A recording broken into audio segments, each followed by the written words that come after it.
155, Part 1 of our Constitution, I prepared and present to Parliament on behalf of His Excellency the President estimates of revenue and expenditure for the financial year 2023/2024. Parliament on Thursday, 18th of May 2023, approved this budget. My statement today highlights the budget as appropriated by this Parliament. Madam Speaker, His Excellency the President declared the 2021-2026 term a Kisanja for socio-economic transformation. While opening this 11th Parliament on the 24th of May 2021, the President said, and I quote, "Now that we have laid the foundation by building roads, hospitals, schools, water sources, and other public services, the focus should be turned to creating wealth, jobs, and incomes," close the quote. This addresses the 39% of Ugandans that are still in the non-money economy. Madam Speaker, the NRM government has laid a strong foundation to accelerate the economic social transformation for all Ugandans. The budget for next financial year 23-24, therefore, has been prepared to advance this strategic mission. Consequently, the theme of the budget has been retained as full monetization of Uganda's economy through commercial agriculture, industrialization, expanding and broadening services, digital transformation, and market access. Madam Speaker, in my statement, I will address the following. 1. Performance of the economy during the financial year 22-23, as well as our future economic prospects. 2. Accountability for the financial year 22-23 budget. 3. Financial year 23-24 budget priorities, interventions. And 4. The financing strategy for financial year 23-24 budget. The recent economic performance. Madam Speaker, Uganda's economy has remained resilient and is on a steady recovery path. Yes. You want me to repeat it? Hold on. I will repeat it at an appropriate time. The economy this year is projected to have grown by 5.5% compared to 4.6% last year. This year's performance compares favorably with the average growth rate for sub-Saharan Africa, estimated at 3.6% for calendar year 2023. The size of the economy is estimated at 184.3 trillion compared to shillings 162.9 trillion last year. This is equivalent to US dollars 49.4 billion compared to US dollars 45.6 billion last year. This expansion is on account of good performance of the services sector, which grew at 6.2% compared to 4.1% in the previous year. Agriculture has also performed very strongly, growing by 5% despite the dry spell in the first quarter of this financial year. In particular, food crops, livestock, and fishing performed very well. Industry grew at 3.9%, driven largely by manufacturing and construction activities, especially in the oil and gas industry. Inflation and interest rates. Madam Speaker, inflation is reducing steadily on account of well-coordinated fiscal and monetary policy. Inflation has significantly decreased since October 2022, when it peaked at 10.7%. Last month, the pace at which prices were rising slowed down to 6.2%. Prices of key items such as soap, sugar, fuel at pumps, among others, have significantly reduced. With respect to the cost of money, commercial bank lending interest rates have increased slightly to 19.3% in April 2023 from 18.8% in April 2021. This mainly caused the increase in the central bank rates of 10% since October 2022 in order to fight inflation. To reduce the cost of money for the private sector, government has taken a deliberate policy to reduce domestic borrowing, which is a major driver of commercial bank lending rates.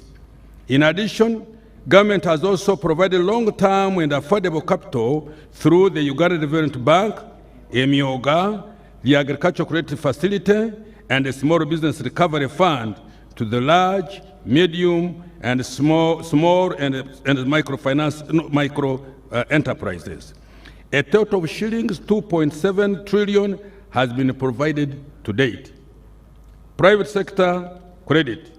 Madam Speaker, despite the increase in the interest rates, total private sector credit increased from 19.5 trillion in May 2022 to shillings 20.5 trillion in April 2023, representing an annual growth of 4.8. The growth in lending to industry and agriculture was 6.2 and 3.3 respectively. Trade and personal lending recorded an annual growth of 14.1% and 19.1% respectively in the same period. This underscores the ongoing government intervention to ensure that agriculture and industry access adequate and affordable financing on a sustainable basis. Now I turn to the exchange rate. Madam Speaker, the Uganda shillings has remained stable against major global currencies despite the strengthening of the US dollar. Between April 2022 and April 2023, the Uganda shilling depreciated by 5.8% against the US dollar, compared to an average depreciation rate of 8% within the East African region. Let me repeat this.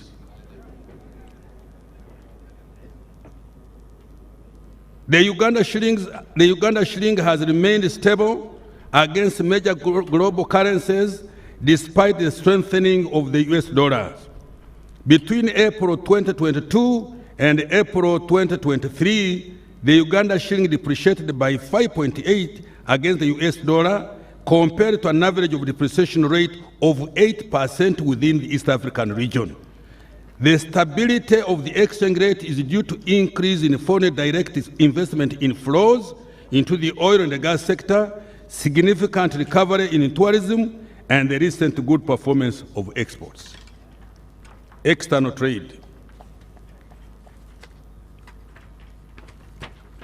Madam Speaker, by April 2023, Uganda's exports of merchandise goods amounted to US dollars 4.2 billion compared to US dollars 3.1 billion over the same period over the previous financial year. This represents a 35.5% increase, mainly driven by an increase in exports of gold, coffee, fish, sugar, beans, maize, and light manufactured products to the regional market. The NRM government has provided support through different initiatives to boost exports. These include the provision of long-term and affordable capital, investment in transport infrastructure, and energy in particular, plus building industrial parks. These efforts have started yielding results. The manufactured exports have emerged as a major contributor to merchandise exports. For example, in year 2022, Uganda exported sugar worth of $163 million, cement worth US dollars 87 million, plastics worth 61 million US dollars, soap 31 US dollars million, and beer worth US dollars 29 million. There were no exports of any of these items as recently as 2006. Thank you very much, but I need you to hear it louder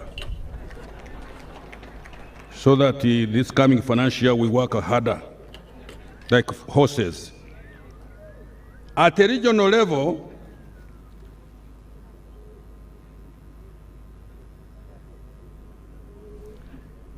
by April 2023, we have recorded a traded surplus with our East African community trading partners of shillings 1 billion, no, of US dollars 1 billion.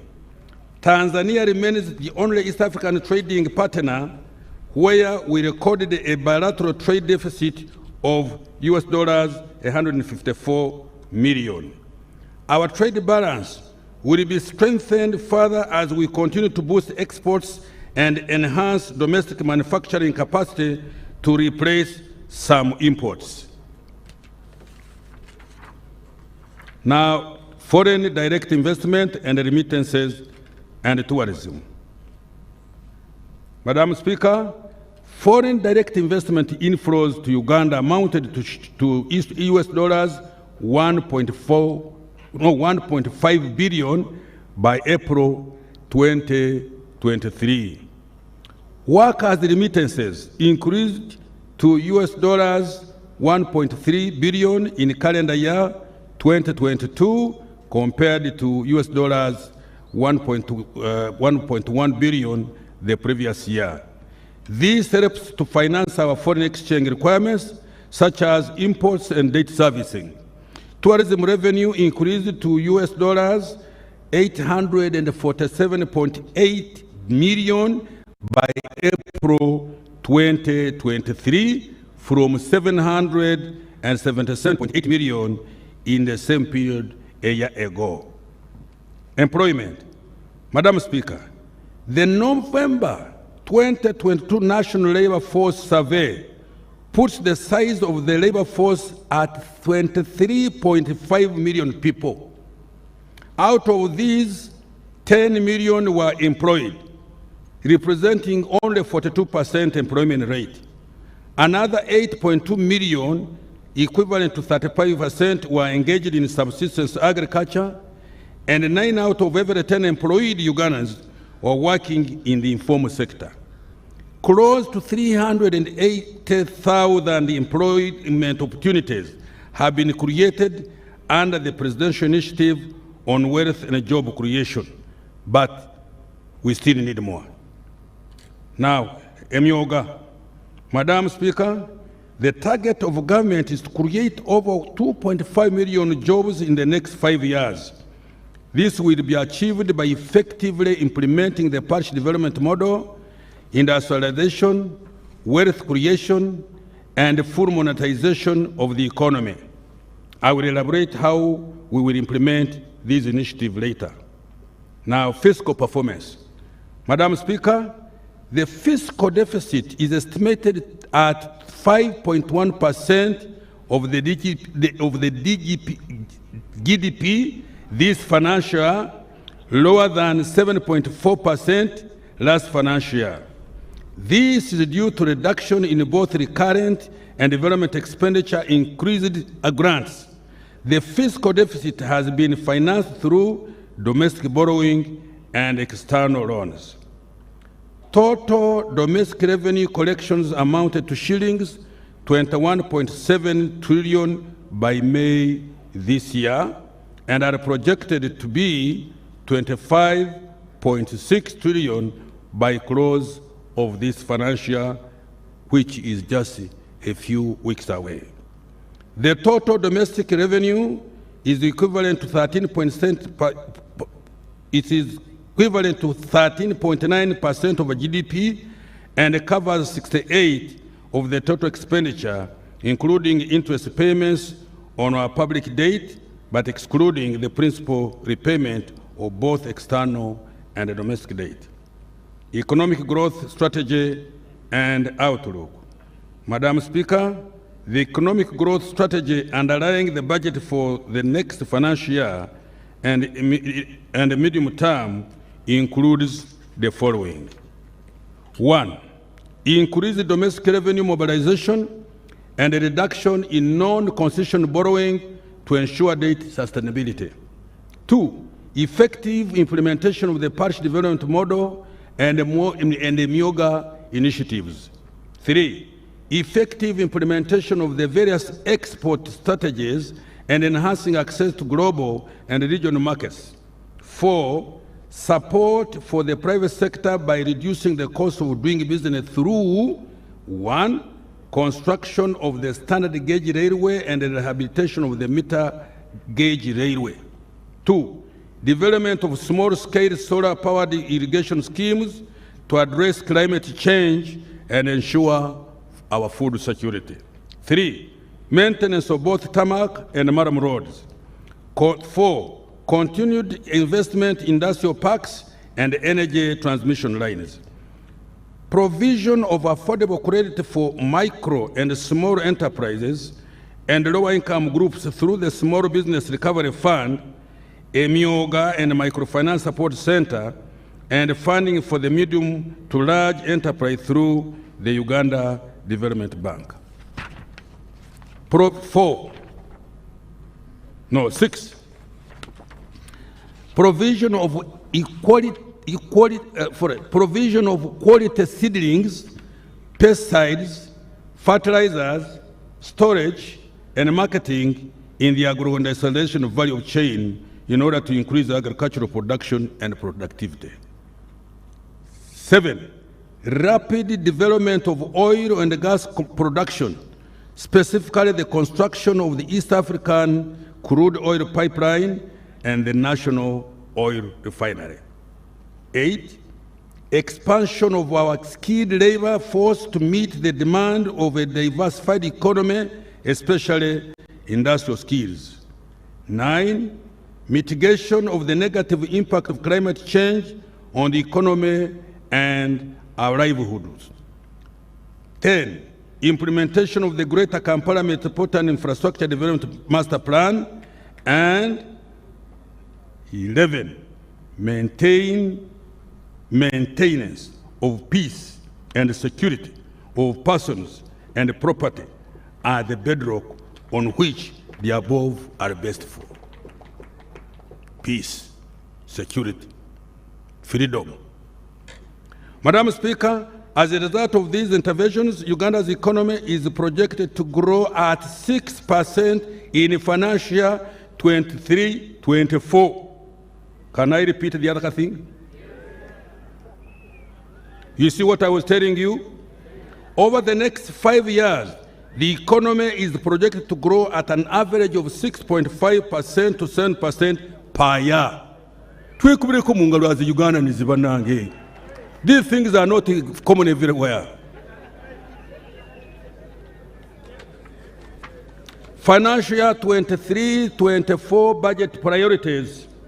Madam Speaker, the budget for next financial year is aimed at achieving the following broad objectives.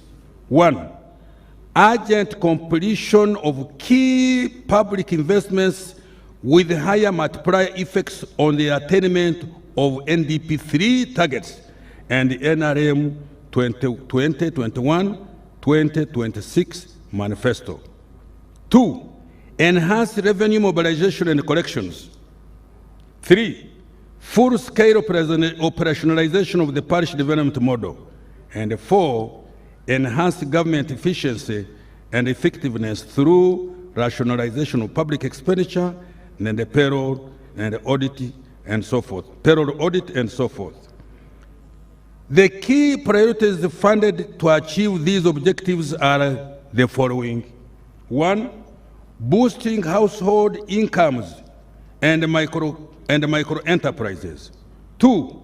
Commercializing agriculture to enhance production and productivity and improve competitiveness of agricultural products. 3. Supporting private sector growth. 4. Investing in the people of Uganda. And I emphasize that one, investing in the people of Uganda. 5. Improving the stock and the quality of infrastructure. 6. Expediting implementation of strategic interventions in innovation, research and development, and the mineral, oil, and the gas industry. Madam Speaker, in order to effectively implement these strategic priorities, the government shall ensure peace and security, good governance, the rule of law as the bedrock for economic activities. I now turn to detail the key actions we will be undertaking in these strategic priorities. Boosting household incomes and micro enterprises. Madam Speaker, the parish development model will boost household incomes as well as development of micro enterprises.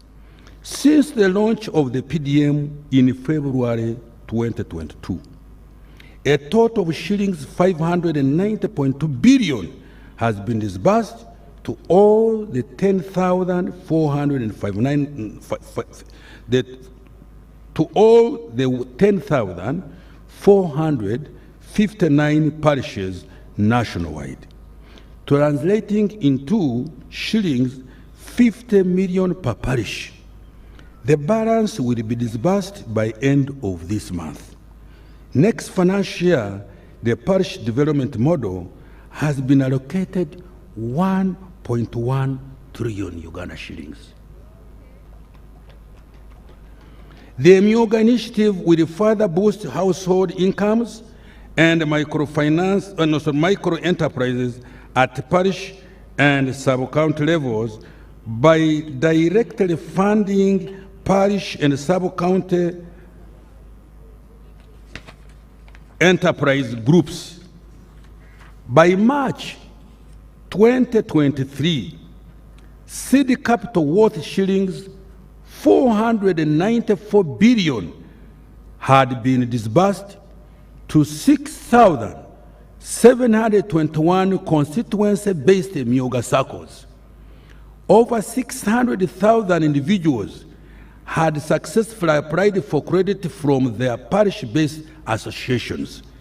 Nearly half, 46%, of these were women. Women are very persistent, I can tell you. And when they say they do something, they will do it. Youth, 25%, and the PWDs, 4%. These circles have also mobilized savings of shillings 78 billion and a further shillings 80 billion recovered from the loans given to the beneficiaries. Now somebody said the Myoga is non-performing. He does not know what he's talking about. And I'm sorry for that type of person. This demonstrates the sustainability of the Myoga initiative. Next financial year, shillings 100 billion has been allocated to the Myoga initiative. Madam Speaker, in order to grow local enterprises, 19 skilling centers have been established across the country under the Presidential Industrial Hubs initiative. So far, 28,750 trainees have successfully completed training in skills programs, and 6,110 are undergoing training in various fields.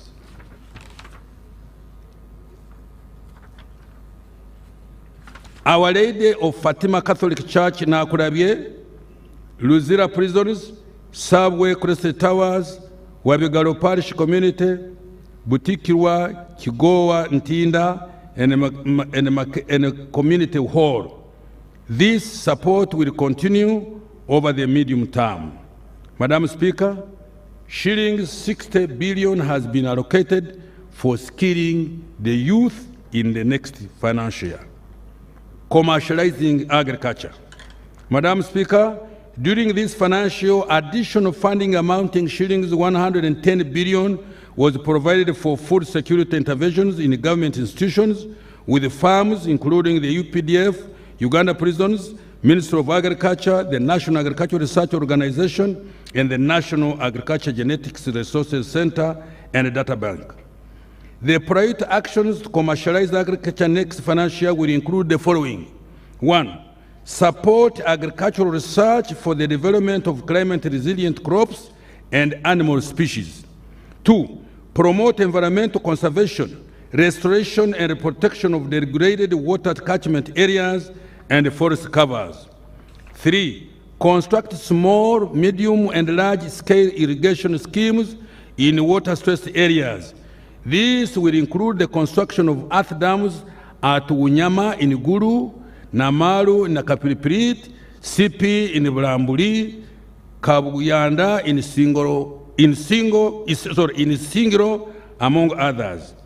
Implement large-scale mechanization and irrigation, and improve farmer mobilization, education, and partnership with large commercial farmers for the production of strategic commodities such as coffee, maize, and tea to meet national and international demand.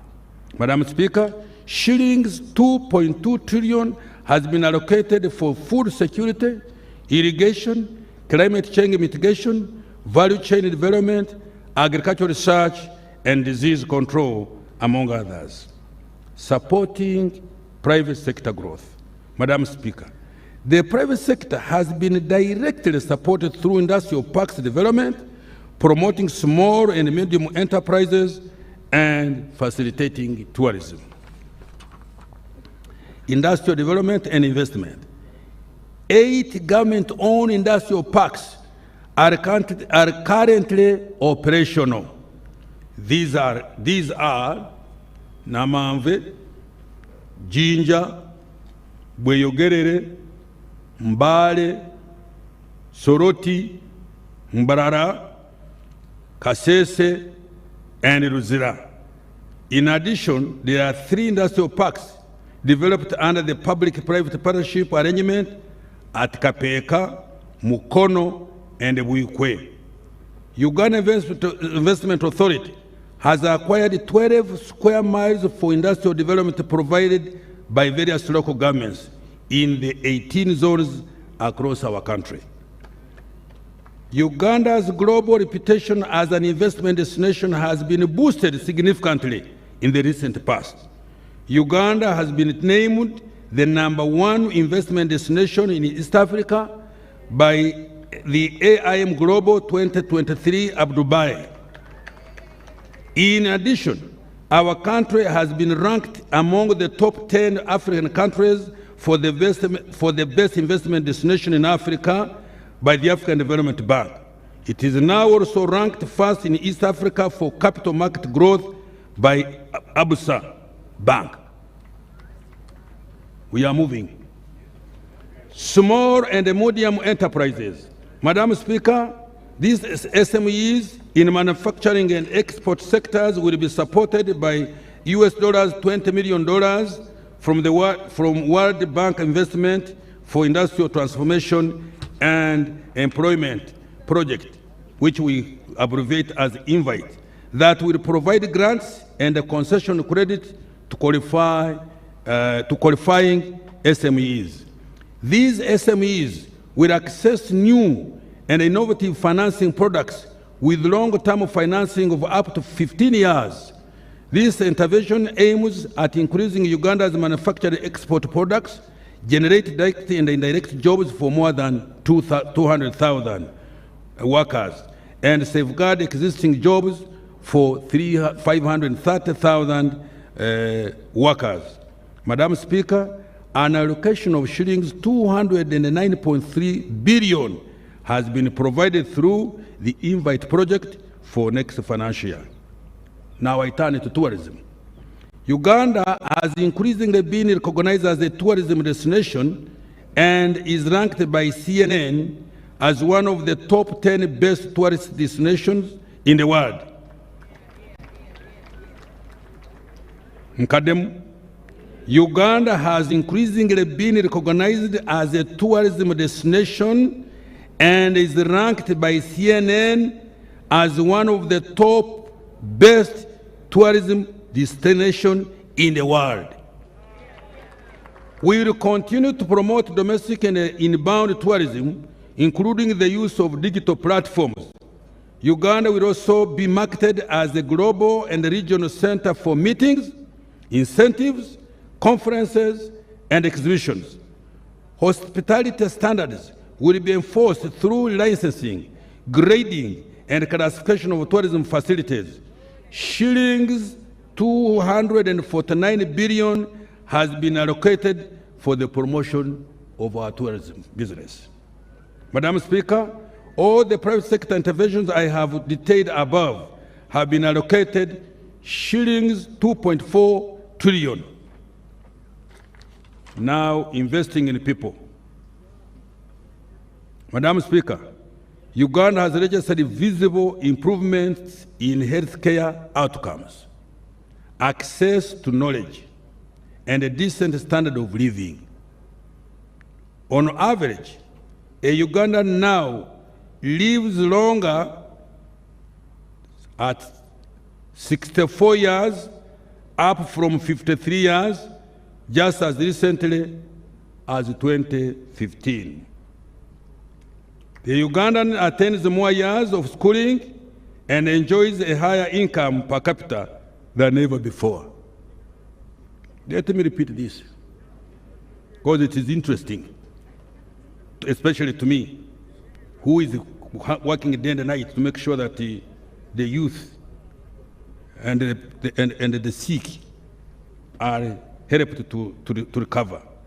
Uganda has registered visible improvement in healthcare outcomes, access to knowledge, and a decent standard of living.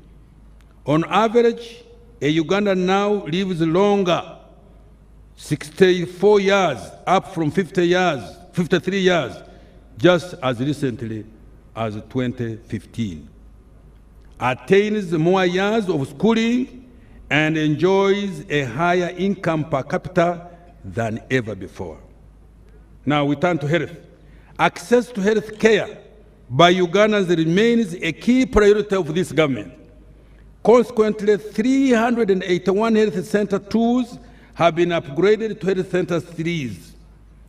Honorable Jane, you will confirm that one.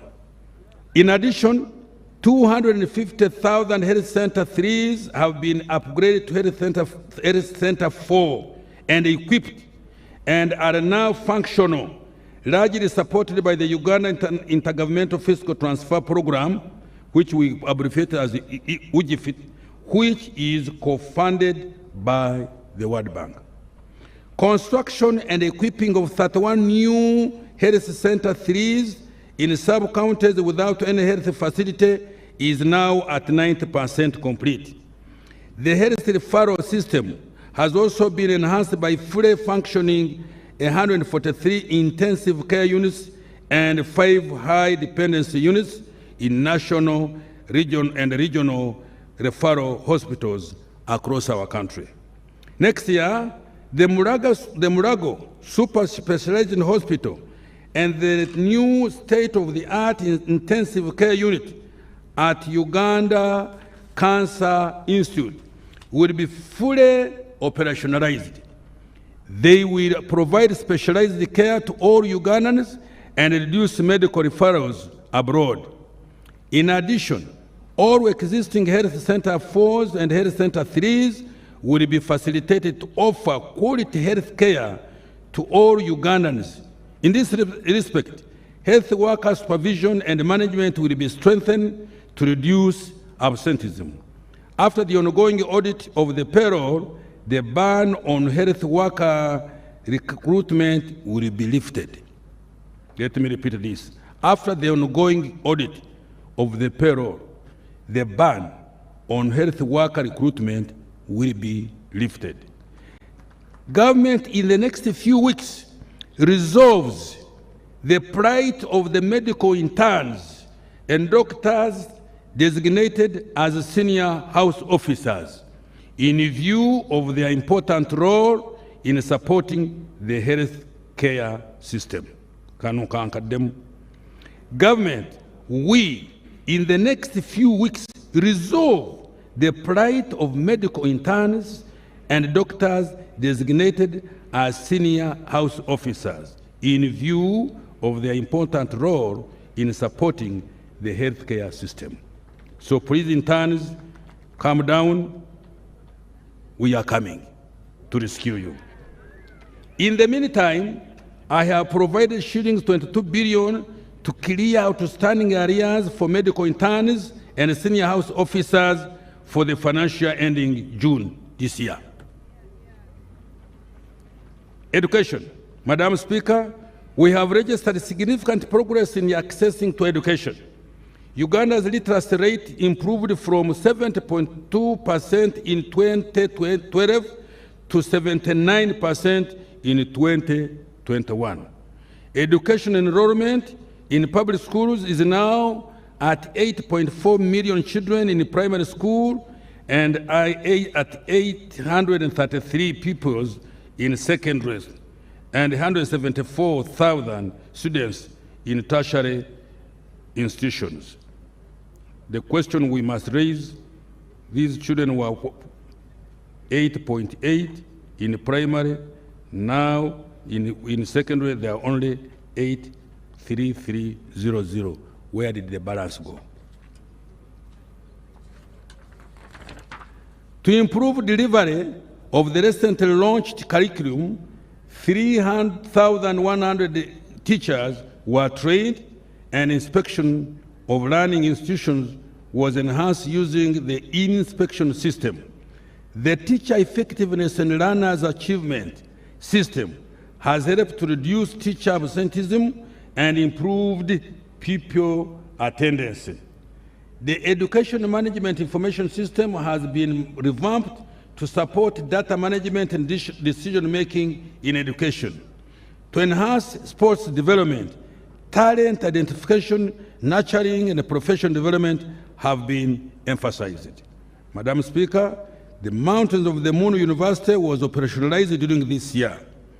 Upgrading of the facilities was completed at Uganda Technical College in Lira, Elgon, and Bushenyi. Next year, the construction and equipping of 2-unit laboratories in 21 secondary schools currently without any will commence in line with the science, technology, engineering, mathematics policy. Government will continue with the construction of 115 city secondary schools in sub-counties without any under the Uganda Intergovernmental Fiscal Transfer Program. Madam Speaker, after the ongoing audit of the government payroll, the ban on recruitment will also be lifted to cover the staffing gaps in education. Madam Speaker, government will continue to support sports activities and entertainment talents and enforce copyrights for performing artists. Safe water. Madam Speaker, the national water coverage for safe and clean water for human consumption now stands at 70%, with 67% in rural areas and 72% in urban areas. But we still need more. In rural areas, graft flow schemes have been completed at Lirima in Manafa, Lukaru, Kabasanda in Utambala, and Nyawiche, Kichenke in Ibanda. Piped water systems have also been constructed at Nyakibingo in Rukungiri, Kabuyanda in Isingiro, and Oromo water supply system in Kitugum Ramo. In addition, 40 solar-powered mini-piped schemes serving 173 persons have been constructed across 15 least-served districts, including Liantonde, Sembabule, Yumbe, Rakai, Buyende, Kamuli, and Kakumiro. In urban areas, 9 piped water supply and sanitation systems have been completed in Dokolo, Padibe, Lamo, Odramachaku, Arua, Kagadi, Morolem, Alerek, Abim, and Kambuga 2 in Kanungu. Madam Speaker, access to safe and clean water will be enhanced to achieve 85% coverage in rural areas and 100% average in urban areas by the year 2025. Next year, the main activities toward this goal include construction of 1,540 boreholes in 1,050 villages and town wards, building 49 large and 67 medium and 80 small piped water schemes in both urban and rural areas, and the rehabilitation and maintenance of 50 water systems in growth centers. Interventions that build human capital have been allocated 9.6 trillion. In addition, the government, together with the World Bank, are implementing US dollars 500 million.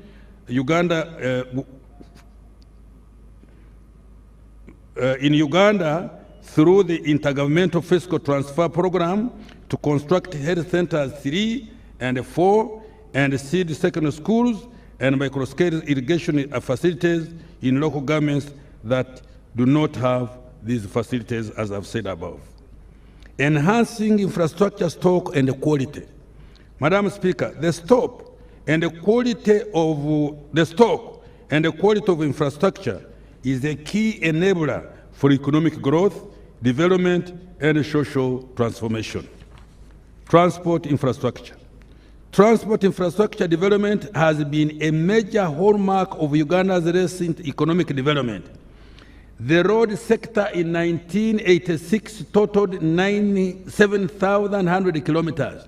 Today, it has expanded 20-fold to almost 160,000 kilometers, while only 6,700 kilometers of today's road network is paved. The road network now allows access to even the remotest part of Uganda. Next financial year, we will substantially complete 16 national road projects, including Atiak, Laropi, Moroto, Lokitanyala, Kauku, Werenga, Namugonde, Bugiri, Nsambia, Mukwano, the Kampala flyover, and the Shere Town, Kiamate access roads. In addition, priority will be accorded to maintenance of existing road network, both national and district, urban and community access roads. The Bukungu, Kagwara, Kaberamaido ferry and related landing sites, and Lake Bunyonyi ferries and their landing sites will also be completed. Madam Speaker, emergency repairs of the Kampala-Malaba meter gauge railway was completed this year. Emergency repairs. Let me repeat. Madam Speaker, emergency repairs of the Kampala-Malaba meter gauge railway has completed this year. The full, my team, please, you'll have to come and explain this. The full rehabilitation of the Kampala, Malaba, and Tororo Gulu meter gauge railway will commence next financial year. 49 of the right of way for Kampala, Malaba standard gauge railway has been acquired. The construction of Malaba Kampala standard gauge railway will commence next financial year, for which shillings 535 billion has been provided. Madam Speaker, in the air transport sector, the redevelopment of and expansion of Entebbe International Airport is at 85% complete and is due to be completed by July 2024. The construction of Kabalega International Airport now stands at 91.7% and will be completed by September 2023. We shall also rehabilitate and upgrade the following aerodromes that are under feasibility studies: Kidepo, Pakuba, Mbarara, Gulu, Arua, Kisoro, and Kasese. Madam Speaker, an allocation of shillings 4.5 trillion, representing 13.3% of the total budget, has been budgeted for road maintenance, construction, railway development and rehabilitation, water and air transport development. Of particular significance, an allocation of shillings 1 billion has been provided to each district, city and municipality for road grading, maram and compacting. In total, shillings 176 billion has been allocated for this purpose. We have also secured US dollars $608.7 million, equivalent to shillings 2.25 trillion, to address flooding, traffic congestion, poor road infrastructure, and signalized injunctions, and unemployment in Greater Kampala metropolitan area, covering Kampala, Wakiso, Mukono, and in Mpigi district and their municipalities. This will upgrade 504 kilometers of roads, including junction signalization in 8 urban authorities, rehabilitation of 30 stormwater drainage points, upgrade 23 markets, and construct 25 artisanal parks and industrial work spaces for the small-scale manufacturers. Madam Speaker, in collaboration with the World Bank, government is implementing the US $360 million Uganda support to municipal infrastructure development WSMID program to improve infrastructure and address operational challenges in the cities and municipalities. Power infrastructure. Power generation, transmission, and distribution infrastructure have continued to expand. Generation capacity increased to 1,379.1 megawatt as at March 2023 from 1,343.9 megawatt in March 2022, an increase of 34.4 megawatt, although that is not enough again.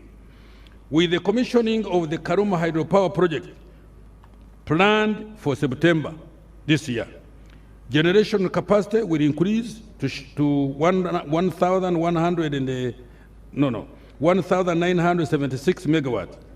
The 6 megawatt Nyagaka 3 hydropower project is also due for commissioning by end of this month. In transmission, a total of 417 kilometers of transmission lines were added to the main grid during the year, bringing the total transmission line network now to 4,011 kilometers. To enable evacuation of power from 600 megawatt Karuma hydropower project, the 2048 kilometer Karuma Kawanda, the kilometer 55 Karuma Oruyo, and the 76 kilometer Karuma Lira lines have been completed. Next financial year, 761 kilometers of transmission lines and associated power substation will be constructed to improve the stability and reliability of the network. We also build the capacity of the Uganda electricity generation and transmission companies to manage the generation and distribution networks after the expiry of the ESCOM and the Umumeme concessions. Madam Speaker, next financial year, 1.3 trillion has been allocated to electricity interventions. Digital transformation, Madam Speaker. Turning to the digital transformation, 4,717 kilometers of optic fiber has been laid across the country. Geographical coverage of broadband services stands at 66%, and 25 broadband sites have been upgraded to 3G, providing services to over 700,000 Ugandans. Free Wi-Fi hotspots have been established at 9 border posts, namely Ruakaka, Mpondwe, Mutu. No. I'm still verifying. Sorry, he has interrupted me. Free Wi-Fi hotspots have been established at 9 border posts, namely Ruakaka, Mpondwe, Mutukula, Busia, Vura, Katuna, and Eregu. Next year, Wi-Fi will be deployed to 820 locations, targeting schools, hospitals, markets in selected sub-regions.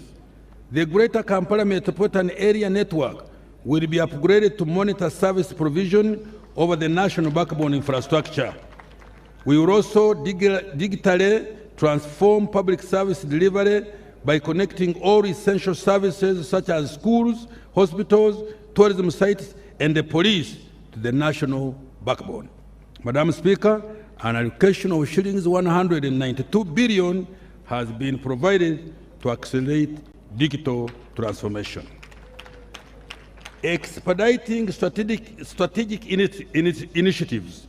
Madam Speaker, the development of oil and gas, the beneficiation of minerals and investment in science, innovation, and research are key strategic initiatives that will significantly support that socio-economic transformation. Oil and gas. Madam Speaker, the final investment decision for the development of the East African crude oil pipeline was taken on the 2nd of February 2022. We are fast-tracking the construction of the East African crude oil pipeline, EACOP, and the National Oil Refinery. In addition, the right-of-way for Kabale, Hoima, Buloba refined products pipeline and the financing for the refinery and associated infrastructure will be concluded. Preparatory work for the development of petrochemical industry at the Kabale Petro-based industrial park will also be expedited. I have allocated shillings 447 billion to fast-track the development of petroleum resources next financial year. Science, innovation, and research. Madam Speaker, government is supporting several innovation and scientific research initiatives that will propel Uganda industry into the high technology economy. These include vaccine research and development, including therapeutics and diagnostics, to enable Uganda to enter into the pathogenic economy. 3, automotive industry technology development. 4, chipset and robotics manufacturing. During this financial year, we enhanced the salaries for scientists by shillings 508 billion. We shall continue to support scientists and innovators to undertake the process of intellectual property registration, train and sensitize stakeholders on intellectual property. We have provided 257 billion to support science, innovation, technology development. Mineral beneficiation. Madam Speaker, in order for Uganda to reap the benefits of mineral resources, Uganda's mineral deposits will be quantified to ascertain their value before beneficiation. We shall also operationalize the recently approved mineral legislation to regulate artisan and small-scale miners. For the development of minerals, an allocation of 54.4 billion has been provided. Maintaining security, good governance and rule of law. Madam Speaker, security, good governance, and the rule of law are the bedrock of the success of our socio-economic interventions. In order to guarantee the security of persons and property, the capacity of security and intelligence agencies will be strengthened to address any security threats and build the national defense capability. In order to enhance good governance, Parliament's legislative and oversight role will be strengthened to ensure proper use of public funds, among others. Madam Speaker, you faulted me on something. I will touch it on when I'm concluding by our not attending parliamentary committees, but I will comment on that. Furthermore, we will ensure compliance with rules and regulations in public financial management and implement Parliament's recommendations on the use of public funds. To improve efficiency and effectiveness of government, we will further automate financial management systems. These include program budgeting system for the budget preparation, monitoring and reporting, the integrated financial management system for budget execution, the human capital management for personnel and payroll management, e-government procurement, e-passport, and the one border posting, among others. Madam Speaker, the Integrated Bank of Projects has recently been relaunched to improve public investment management, including the tracking of project performance. Projects whose implementation has unduly delayed without sound reason will be removed from the public investment plan. Madam Speaker, the rationalization of government agencies will commence in financial year 24-25. In addition, the government has stopped the creation of additional administrative units and agencies. Madam Speaker, to enhance access to justice, the target is to reduce court case backlog by about 6,000 cases by end of June 2024 from the 50,000 outstanding cases. A total of 117 districts already have complete frontline criminal and civil justice service delivery points comprising of a police station, court, prison, prosecution services, and legal aid services, among others. The target is to have 119 districts with justice service delivery points by end of June 2024. The construction of the Supreme Court and the Court of Appeal buildings in Kampala and the Soroti and Rukungiri High Court buildings will be completed. In addition, the High Court buildings in Albetong, Budaka, Lyantonde, and the Magistrate Court buildings in Karenga, Patongo, and Abim will also be completed. Madam Speaker, the functions which include enactment of legislation, oversight, and accountability roles will further be strengthened. In this regard, the construction of parliamentary chambers is ongoing. Madam Speaker, governance, the legislature, and the administration of justice have been allocated shillings 9.1 trillion next financial year, up from 8.1 trillion this financial year. Fiscal strategy for financial year 23-24 and the medium term. Madam Speaker, the fiscal strategy for next financial year prioritizes enhancing revenue collection, the rationalization of public expenditure, and ensuring long-term debt sustainability. This will reduce reliance on external financing for socio-economic transformation. Therefore, the fiscal strategy will focus on the following. 1. Continuing effective implementation of the domestic revenue mobilization strategy. 2. Repurposing the national budget to achieve high multiplier effect of government interventions on the economy and improve the efficiency and effectiveness of government programs and projects. 3.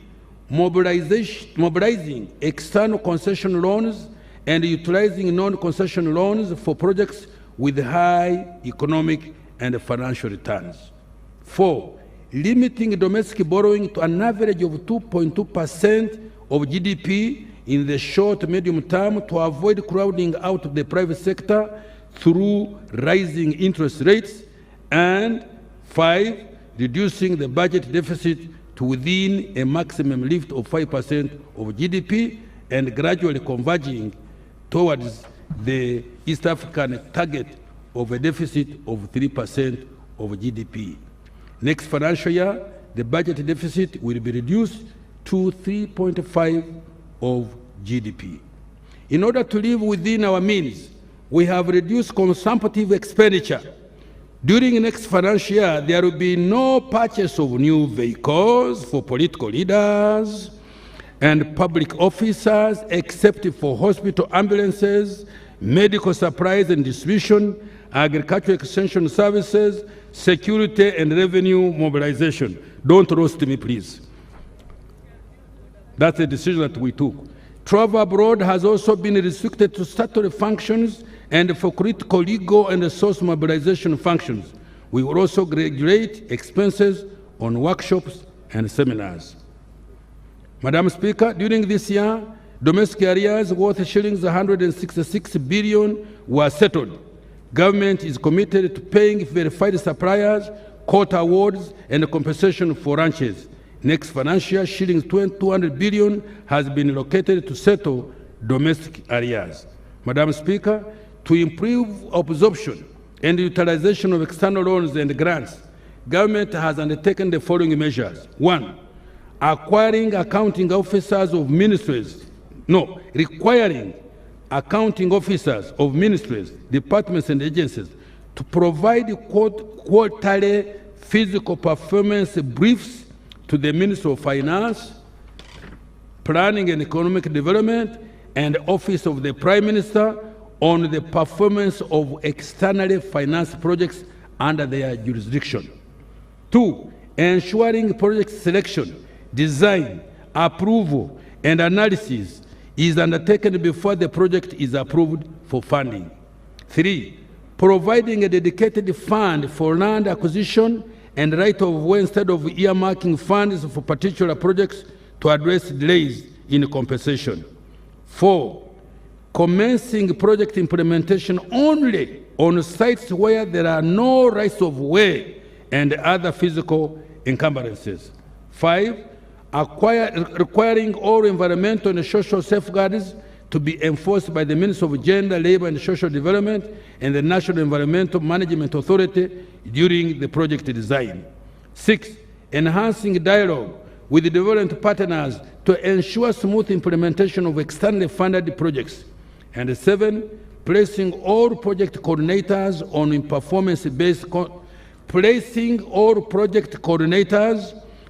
performance-based contracts to improve accountability for project performance. Domestic revenue mobilization for the financial year we are budgeting for. Madam Speaker, domestic revenues for financial year 23-24 are projected to amount to 29.7 trillion, of which 27.4 trillion will be tax revenue and 2.3 trillion will be non-tax revenue. This represents a revenue effort of 14.3% of GDP. We want to go to 18-20 in the immediate future. Under the domestic revenue mobilization strategy, the objective is to improve revenue collection to between 16 to 18 of GDP over the next 5 years from about 13.5 of GDP currently now. I have said that already. Next financial year priority has been placed on improving tax administration, including use of ICT to fight tax evasion and rationalizing tax exemptions to improve their effectiveness and reduce revenue leakage. Madam Speaker, government is undertaking the following tax measures and reforms in tax administration to further improve revenue mobilization. Rationalization of tax exemptions. Madam Speaker, to reduce revenue losses from exemptions, next financial year we shall commence the rationalization of tax exemptions. However, we will continue to provide tax exemption based on the following. 1, apply the criteria including minimum requirements for application of any new tax exemptions. 2, assess the costs and the benefits of all tax exemptions to ensure adherence to initial objectives. 3, streamline and clarify the roles and responsibilities in the governance of tax exemptions. Madam Speaker, the respective provisions of the tax laws that provide the following exemptions have been repealed. 1, deductions allowed for accelerated wear and tear on plant and machinery. No more depreciation will apply henceforth. 2, exemption on VAT for diapers, inputs for processing hides and skins into finished leather, and inputs into iron ore, smelting into billets. Tax laws amendment. Madam Speaker, the tax laws have been amended to improve the tax system and ensure fairness.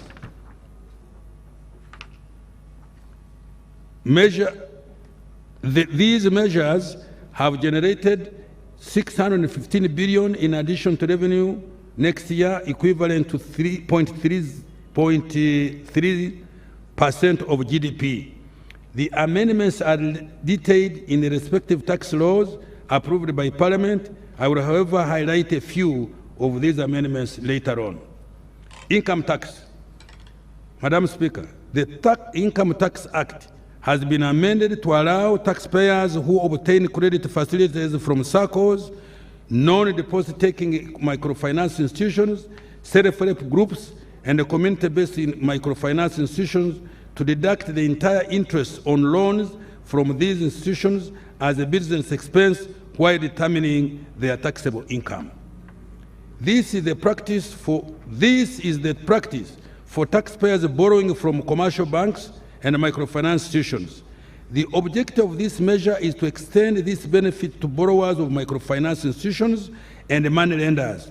This will support low-income individuals and groups to enable them access financial services and improve profitability and survival rate of the SMEs.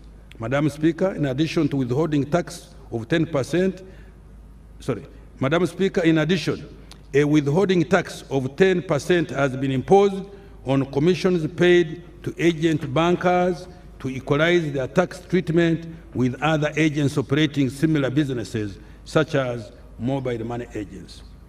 Value-added tax. Madam Speaker, the VAT Act has been amended to 1, exempt the supply of concentrates and seed cake from VAT to incentivize local manufacturing of animal feeds and premixes.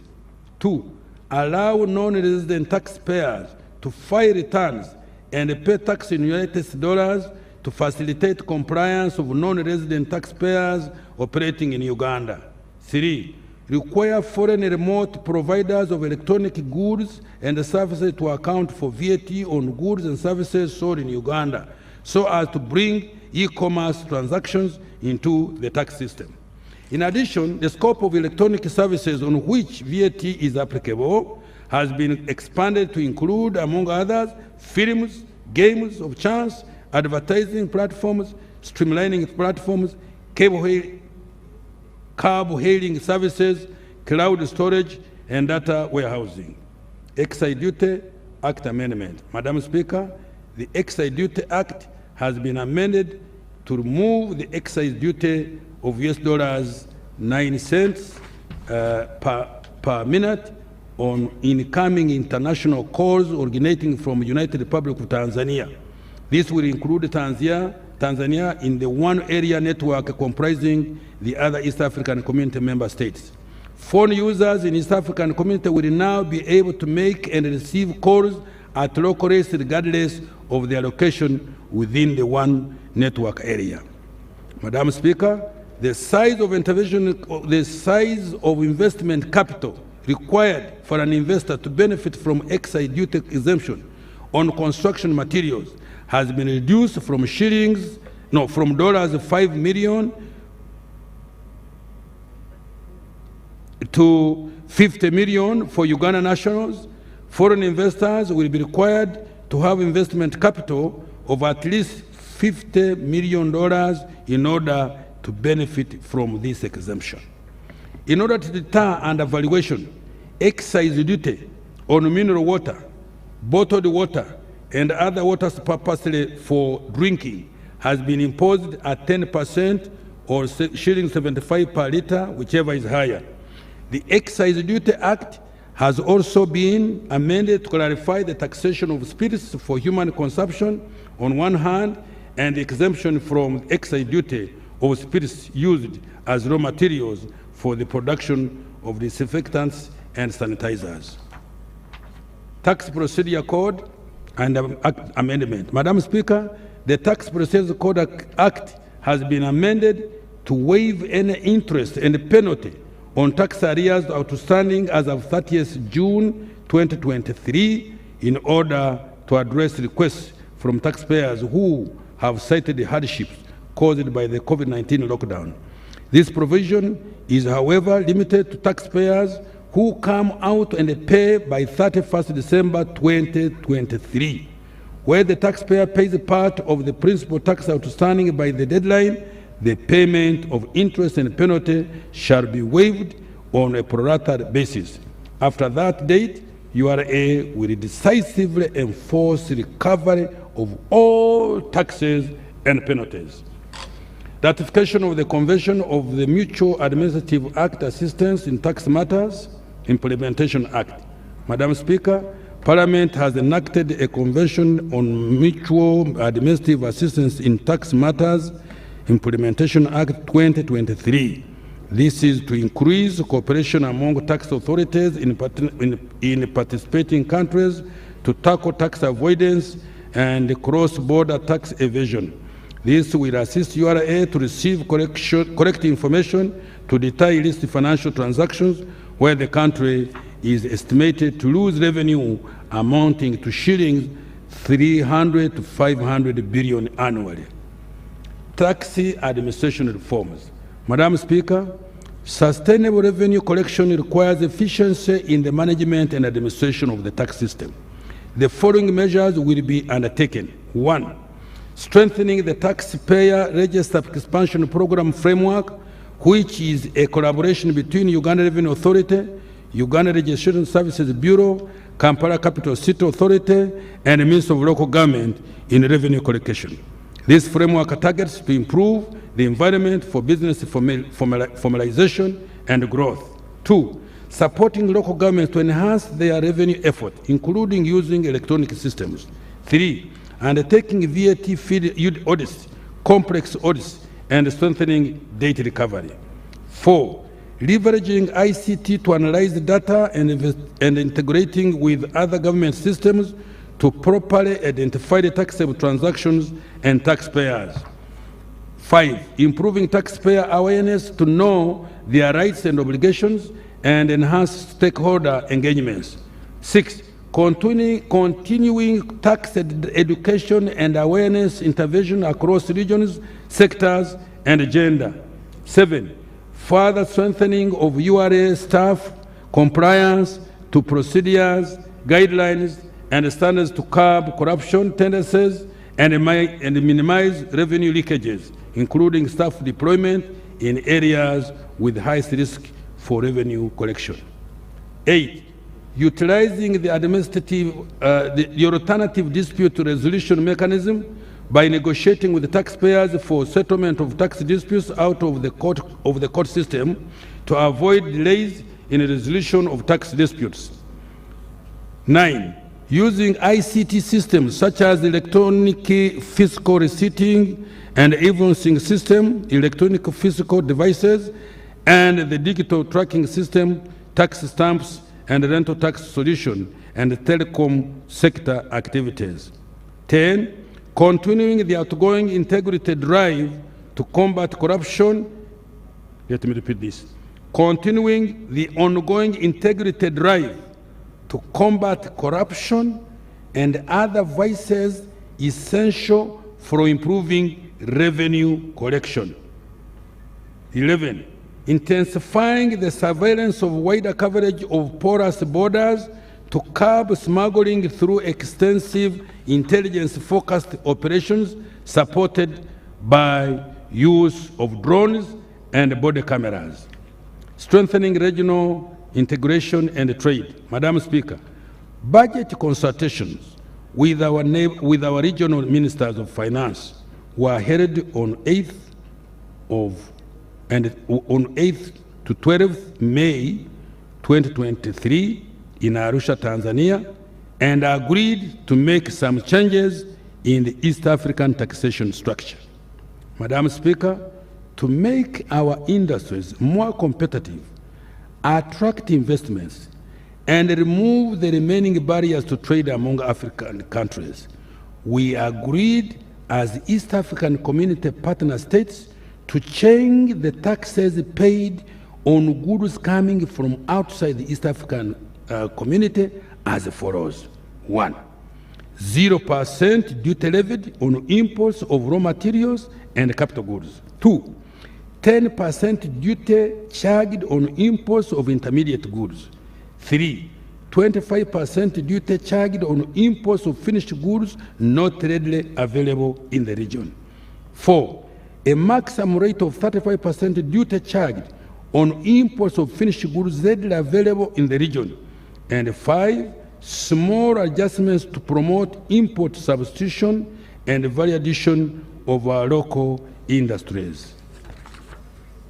Now I turn to public debt.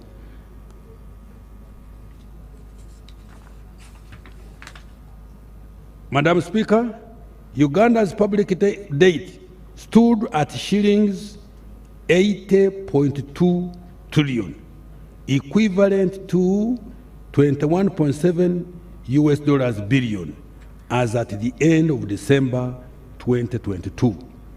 Of this amount, external debt was shillings 47.9 trillion, equivalent to 12.9 US billion, while domestic debt was 33.4 trillion Uganda shillings, equivalent to US $8.9 billion. Public debt is projected at shillings 88.9 trillion, equivalent to 23.7 US billion by 30th June 2023. In nominal terms, Uganda's debt to GDP is projected to drop to 48.2% this financial year ending this month, from 48.6% at the end of June 2022. The reduction is due to the government commitment to debt sustainability. This is slightly below the government policy target of not more than 50% of GDP, and also below the 52.4 threshold provided for in the Charter of Fiscal Responsibility as at the end of financial year 23-24. Madam Speaker, the debt service to domestic revenue is projected at 34.1% for the financial year ending June, compared to 30.6% in the previous year. The increase in debt service cost was due to external commercial and domestic borrowing. This takes away money from the budget, which would have funded other government priorities such as health and education.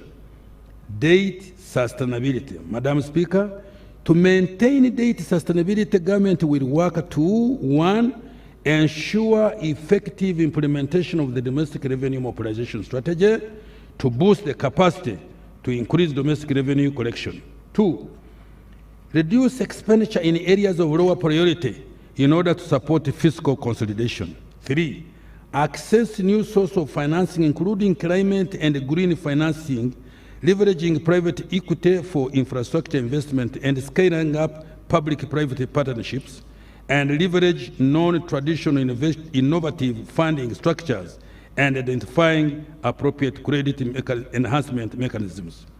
4. Limit non-concession debt to high-impact, high-return projects such as the standard gauge railway projects, development of industrial parks, power transmission lines, water for production and tourism roads. 5. Reduce domestic borrowing. Measures to deepen the debt market. Madam Speaker, my ministry has been working with the Bank of Uganda to reform the domestic capital market and make it more competitive. These reforms include rolling out of the use of a mobile money platform for investing in government treasury bill and bonds to broaden the investor base by enabling ordinary Ugandans to participate, increase competition, and reduce the cost of borrowing. 2, finalize the framework for creating new and innovative government bonds to finance the budget, including infrastructure bond for financing infrastructure projects, green bonds for financing climate-smart projects, Sukuk bonds for integrating development finance based on Islamic banking principles, among others. Madam Speaker, the draft bills to operationalize Islamic banking in Uganda are ready for submission to Parliament. I urge Parliament to expedite the enactment to allow the private sector to access this source of funding. Resource envelope for financial year 23-24. Madam Speaker, the resource envelope for financial year 23-24 amounts to shillings 52.7 trillion as detailed below. 1. Domestic revenue amounts to 29.7 trillion, of which 27.4 trillion will be tax revenue, and the 2.3 trillion will be non-tax revenue. 2. Domestic borrowing amounts to 3.2 trillion. 3. Budget support accounts for, budget support 2.8 trillion. 4. External financing for projects amounting to shillings 8.3 trillion, of which 3.0 Uganda shilling trillion is from grants and shillings 5.3 trillion is from loans. 5. Appropriation in aid collected by local governments amount to shillings 287 billion. Domestic debt refinancing will amount to shillings 8.4 trillion. 7. Other financing shillings 222.0 billion. Madam Speaker, total expenditure will be 52.7 trillion. Wages and salaries will amount to 7.3 trillion, and non-wage recurrent expenditure 13.5 trillion.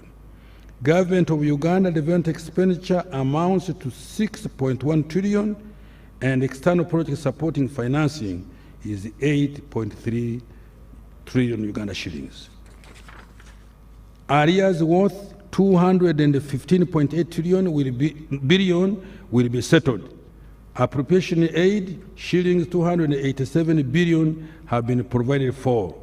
External debt repayment amounting to shillings 2.6 trillion and interest payment of shillings 6.1 trillion will be made.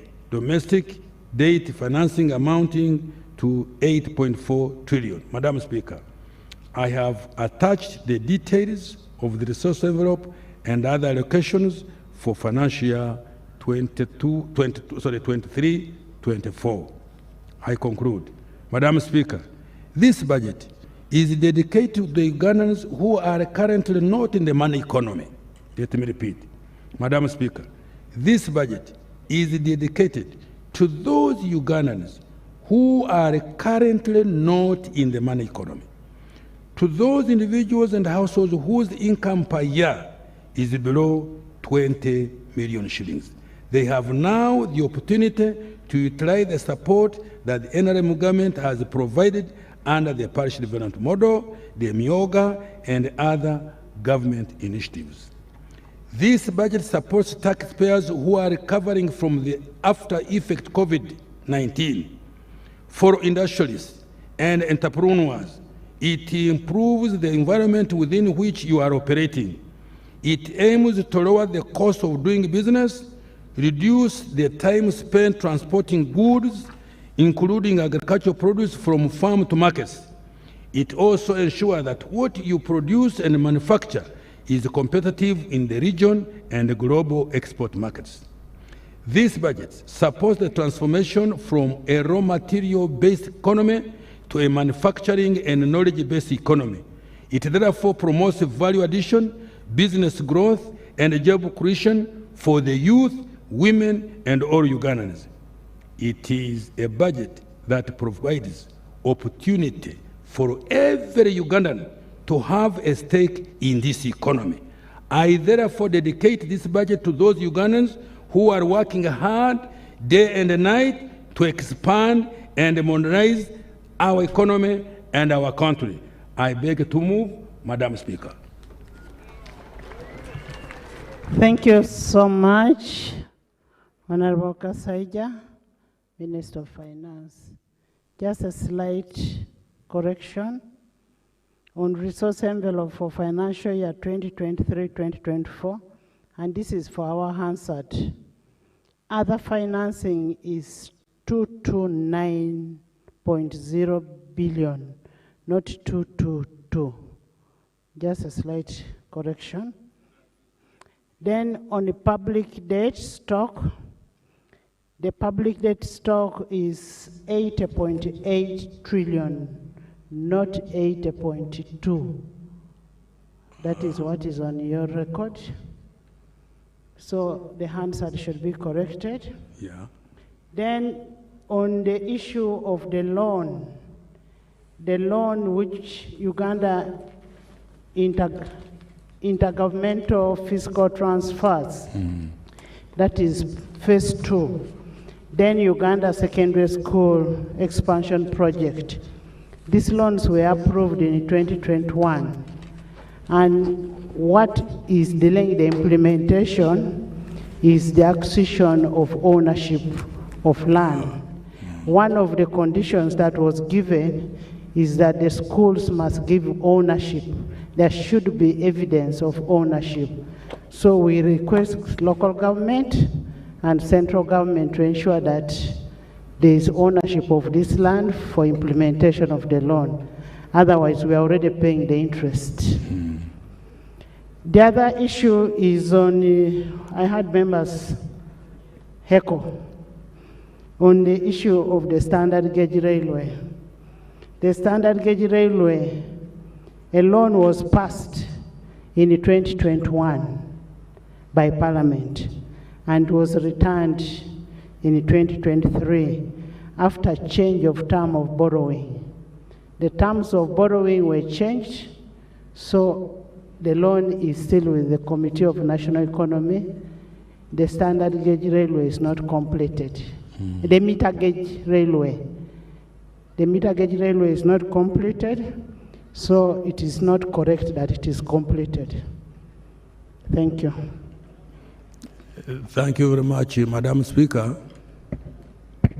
Some of these statements were made in anticipation that as soon as we resume Parliament, action will be taken, because they are now being added on the budget of the coming year, Madam Speaker. But where the record is inconsistent with yours, first of all, I will apologize, but I will go and check with my team and see where the mistake is, and I will go for you that in writing. Thank you. Thank you so much, Honorable Minister, for the report. And I want to congratulate you. Thank you. Honorable members and distinguished guests, as I said before, that the President is attending virtually and would love to make his remarks on his budget. You know, constitutionally, the Minister of Finance is none other than the President. I now want to take this opportunity to invite His Excellency the President to make his remarks and crown the budget speech. Your Excellency, you're most welcome. Kindly address Parliament and by extension, the nation.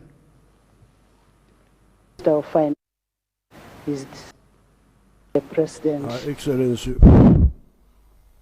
Excellency the Vice President, the Right Honorable Speaker of Parliament, His Lordship the Chief Justice, the Right Honorable Prime Minister, all the other leaders of the state and the party,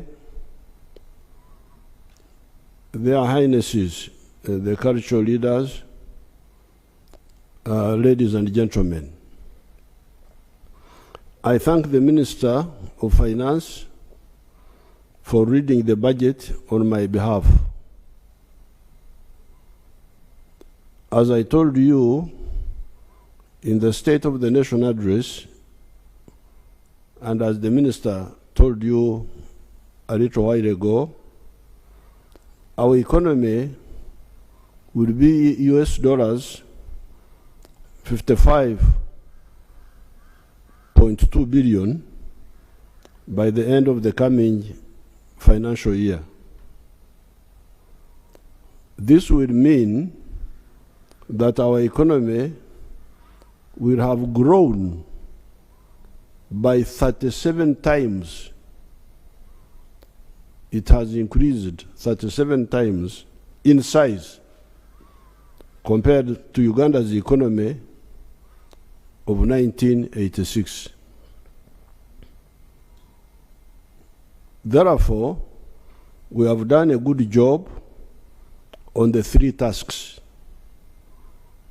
These tasks should be clear to all of you who get involved in running public affairs.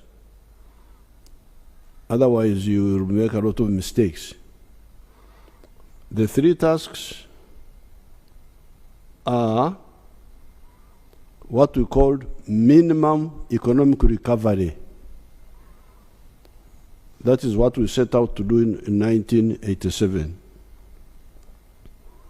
Minimum economic recovery, number one.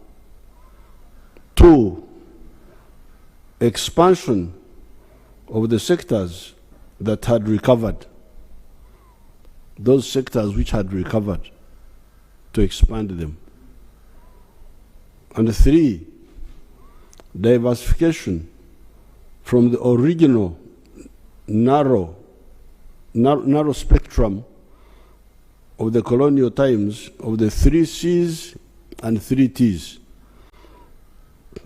You remember I have told you many times about that economy of the colonial times of the 3 C's and the 3 T's.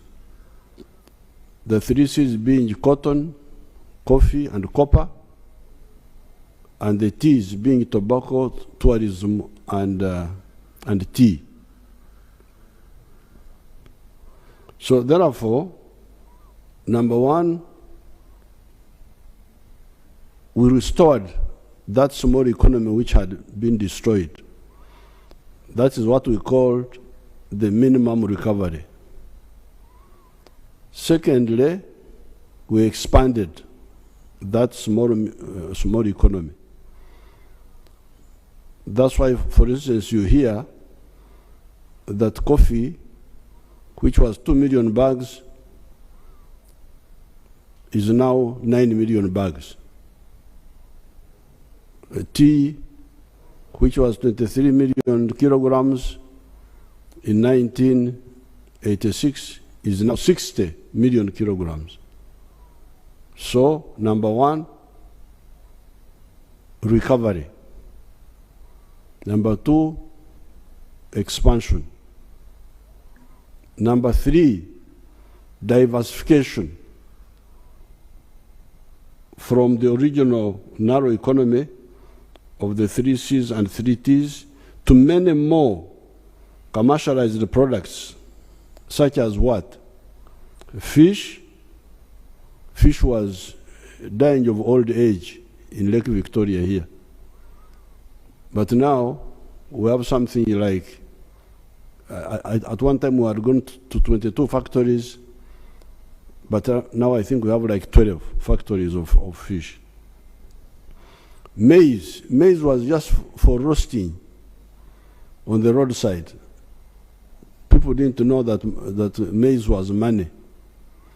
But now maize, in fact, they used to make a distinction between what they call cash crop and food crop. And food crop was supposed not to be cash crop. So maize was cash crop, was food crop, not cash crop. It is now both. Bananas, milk, that's how my tribe had been left out of the money economy by the colonial people. Milk was just for drinking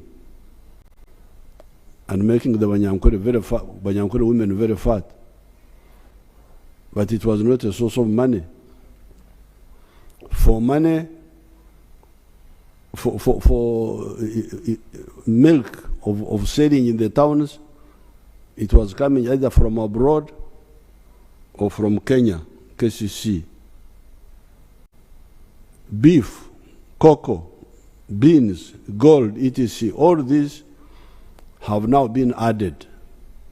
So therefore, clearly, minimum recovery, expansion, diversification should be clear to all of you who talk so much about some of these things.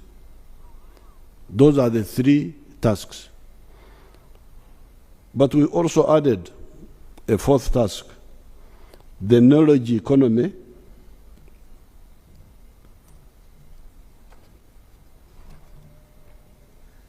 For instance, automobiles, technology.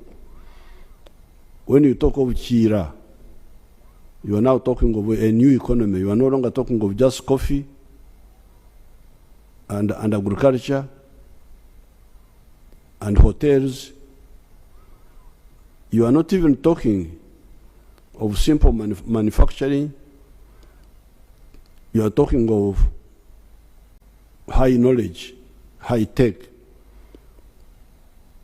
manufacturing. So this is the fourth task now, the transformation, minimum recovery, expansion, diversification of what was there, but also new type of economy based on science and high technology. Example, automobiles, pharmaceuticals, vaccines, etc.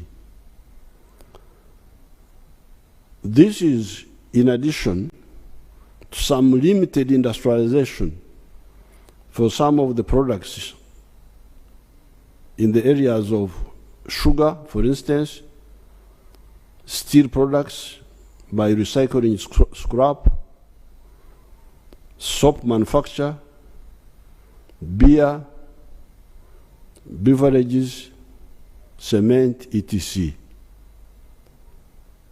So apart from the high tech, we're already moving also on that really low technology, value addition to our raw materials.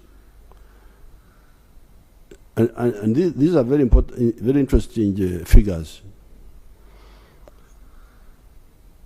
This value addition, sort of partial industrialization, is aimed at two missions.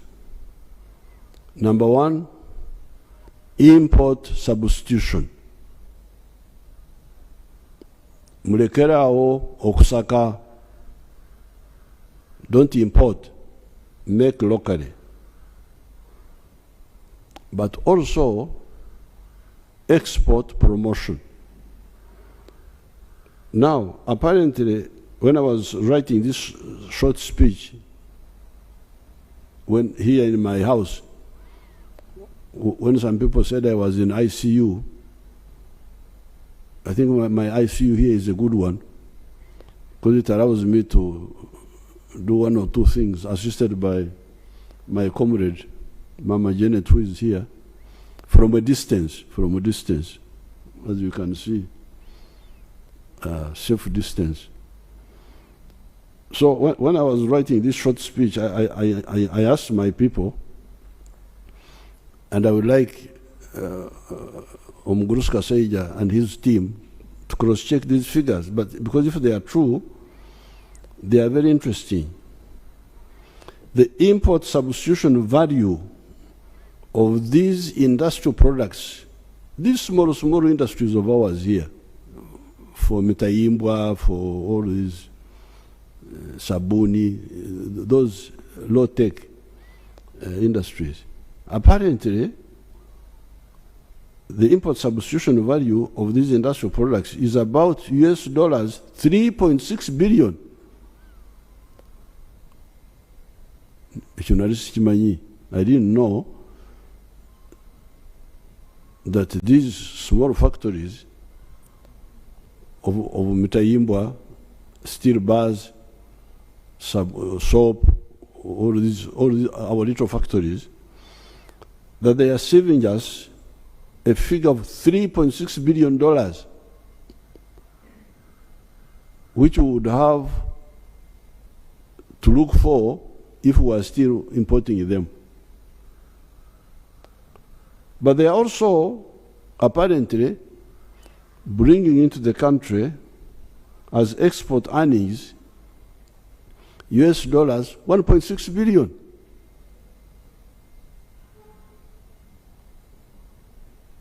Omukazi omunyankore weyagambira antukayize ngo ebere etutu yo bere shagama. There was this Munyankore woman who was catching locusts. You know, the other time when we had a problem of locusts, when they were threatening us, many people did not know that some of the Ugandans were not happy with me because I killed the locusts quickly. But some of the Ugandans who eat the locusts, they said, this man has spoiled our food.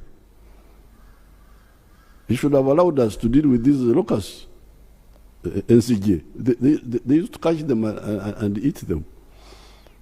So in the 1930s, when the locusts invaded us, a Munyankore woman went into the papyrus swamp to catch the NCJ, the locusts, and she was carrying a child on the back. And she was so excited with catching the locusts. Those papyrus plants sometimes can be very sharp if they are broken. So the papyrus fragment cut the throat of the child at the back, and the woman had a warm liquid, and she thought it was sweat. But when she finished catching the locusts and said, I thought it was sweat.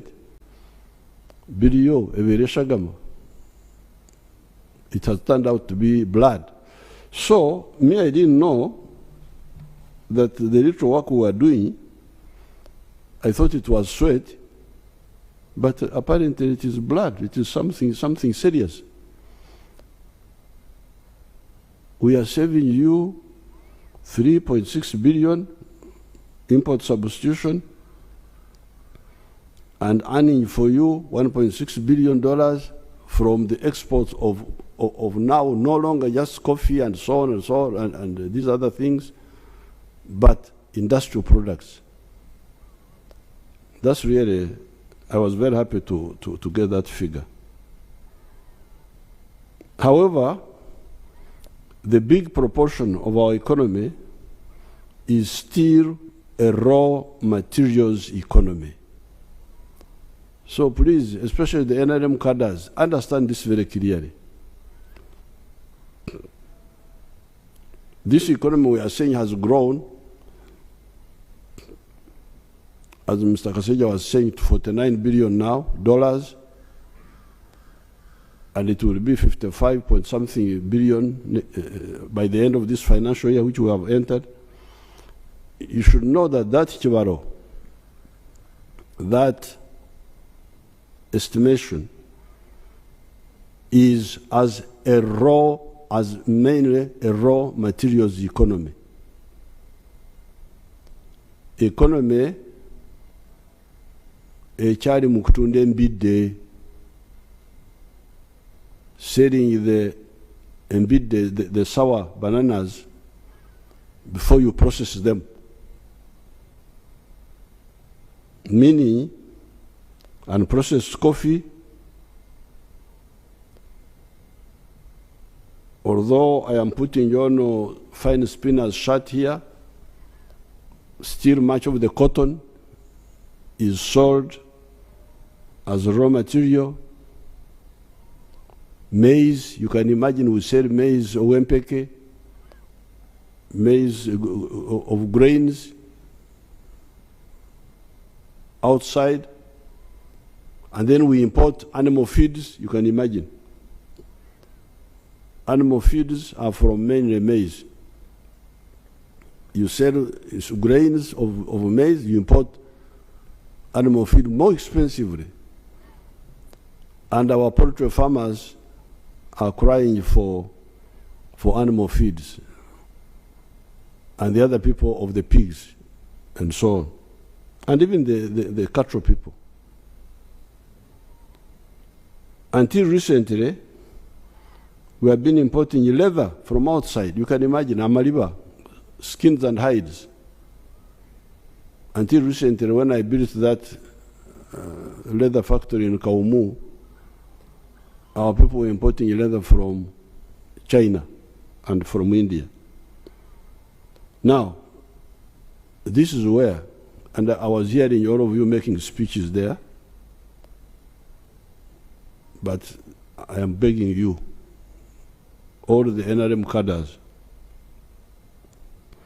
this is where history demands collective and cohesive action from the NRM cadres. Now that we have got an educated workforce, because now we have got, you saw what Mr. Kasaija was saying, that 80% of Ugandans now can read and write. You heard him saying it there. 80% literacy rate, 80% from 43% are literate. Now that we have got an educated workforce, now that we have got enough electricity, now that we have got good roads, and that we are building or repairing the railway system, here in the speech I did not add, but Mr. Kasaija talked about it. We have got cheap money in UDB for industry.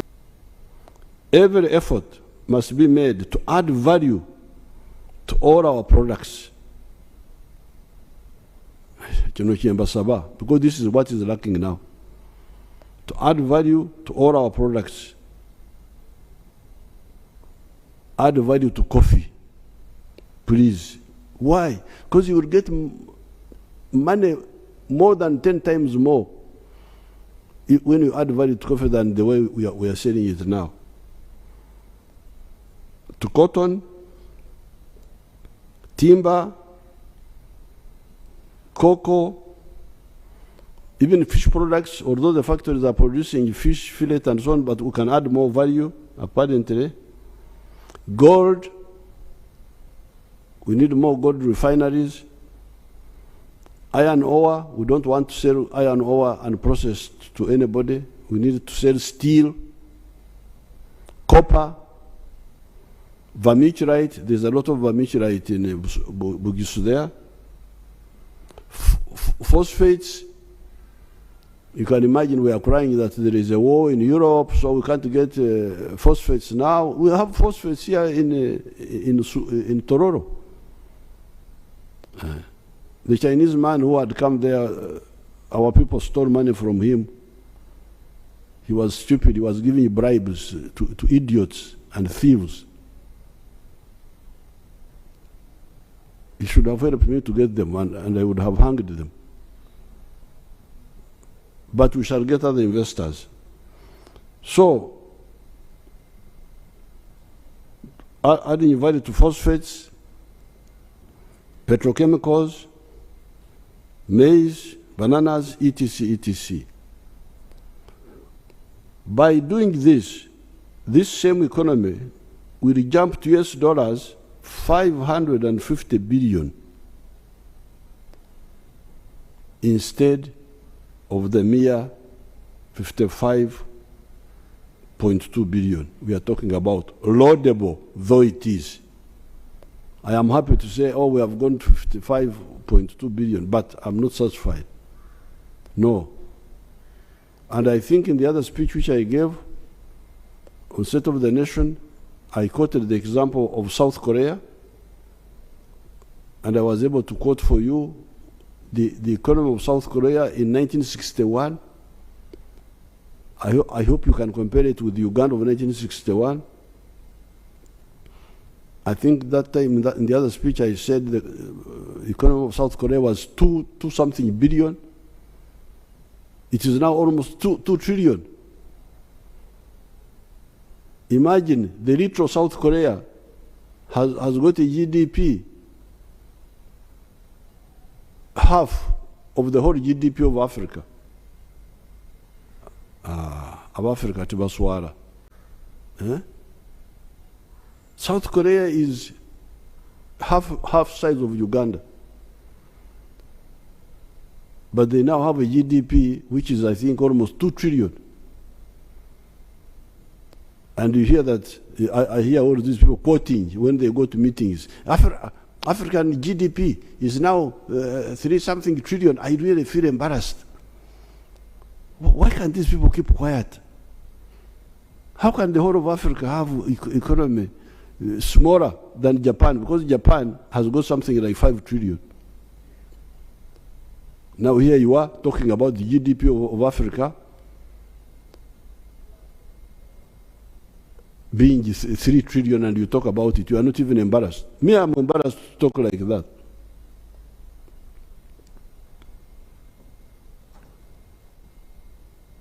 That's what I was telling the NRM MPs in Kyankwanzi. You are talking of the oversight. Oversight. Okay, thank you very much.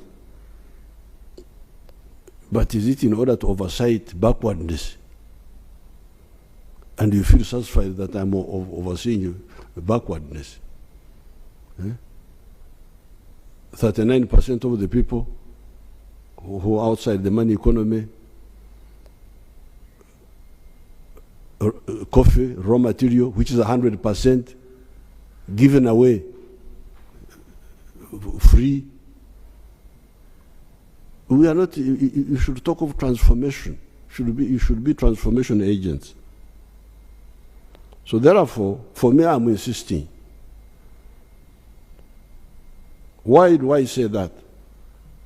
And I would like anybody to challenge me after this, when I get out from this corona. I will be able to face anybody who wants a challenge. Why do I say this? It is because the 55.2 billion you are talking about dollars we are talking about presupposes only a quantitative expansion of our economy through creating more products. You grow more coffee, that's how you end up. You grow more maize, more raw materials. That's how you end up growing by 6%. The one Mr. Kaseja was talking about. But if instead of just growing coffee beans, if I process a kilo of coffee from bean to powder, instead of earning $2, I earn $40. What is that percentage now? No. I'm not ready to accept that. That slave plan plan of slavery for Africa. My envisioned economy of US dollars 550 billion acknowledges the already achieved goal of quantitative expansion, grow more coffee, grow more maize, grow more what, fantastic. But when you add value, what growth speed are you talking about?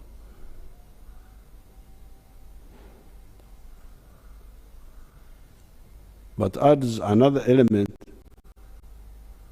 My envisioned economy of the US dollars 550 billion acknowledges the already achieved goal of quantitative expansion, but adds another element of qualitative leap through value addition. This is what I'm talking about. That is not all, however. Remember, there are still 39% of our households that are still spectators instead of being part of the players. These are the Bakorele Chida Kyonka, teach me ichkeken, working only for the stomach. Here below is a report written for me by Major Agaba, one of our army officers, about one of our wealth creators, Nyakana of Rwengaju, near Fort Portal. This army officer wrote for me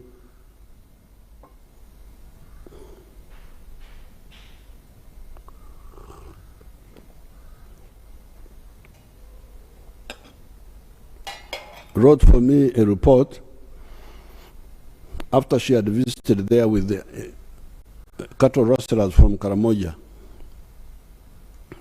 These young cattle rustlers contacted me when I was in Baregi, and I met them and I said, okay, you think stealing cows is good? Let me show you how people who like cows do things. So I took them around to Fort Portal, to different places. Now this Major Agaba went with them to Fort Portal and other places. When she came back, she wrote this simple report.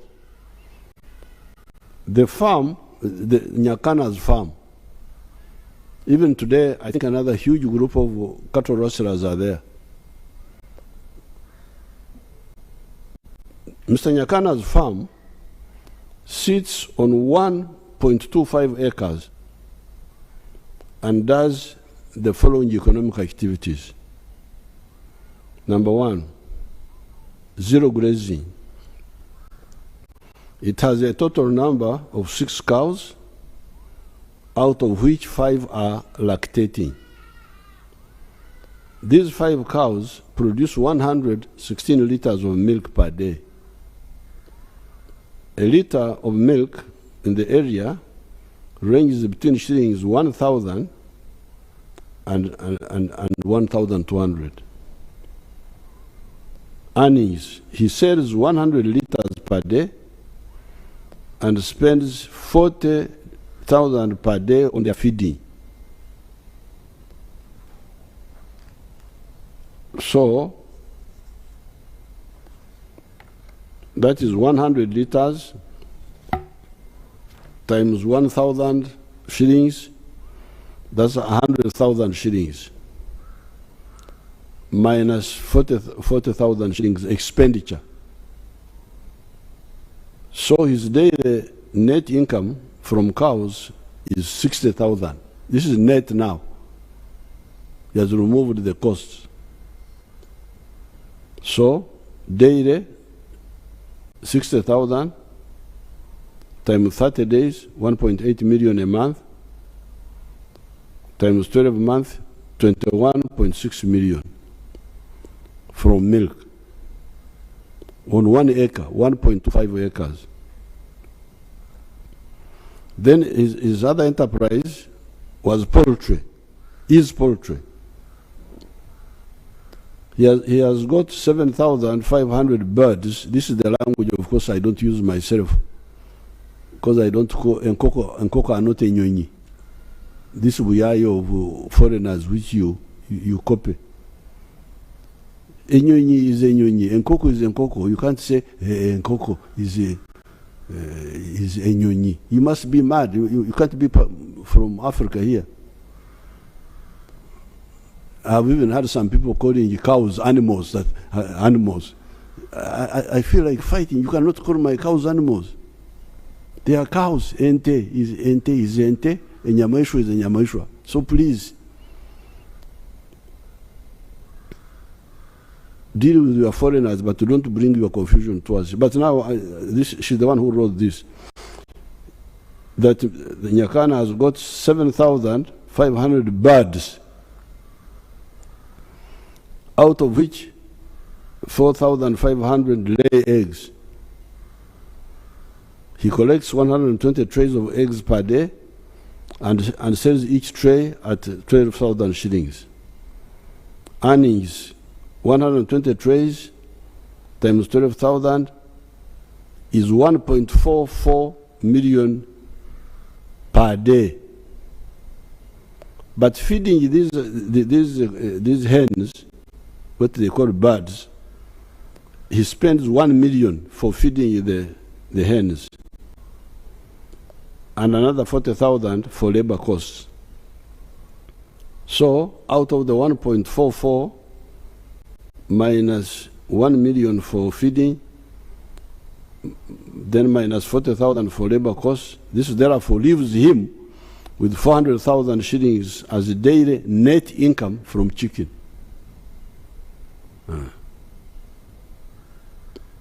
400,000 per day times 30 days is 12 million in a month. 12 million times 12 months is 144 million net. This is somebody in the village. He has got net 21 million from milk, and now has got net 144 million from eggs. Then he also has feeds processing mini factory. He has a feeds processing plant which produces feeds for cows and chicken and pigs. He also has got manure. He produces manure for his farm and also sells out to other people at shillings 600,000 per month. Then he produces also gas production. He produces a lot of gas from his farm and has plans of packing it in cylinders for sale. So I'm going to get Major Gaba's report, put it properly in a glass cover, and put it in the Uganda Museum. Not my own speech, no, but what Agaba wrote for me. Because I want history to come and see what I've been telling you. What you can do from 1.25 acres. Because I'm tired of talking as if I want you to come and clean my house or look after my cows. So I'll put it in the museum. Not my speech as a whole, but this report by Major Gaba, because she wrote it very well. That's how I put it in this speech.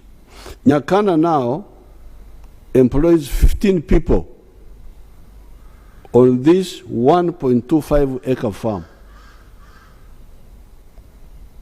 Some time ago, I pointed out that if 7 million 1 acre farmers created a mere 10 jobs each, not Nyakana's 15, would create 70 million jobs, more than the population of Uganda.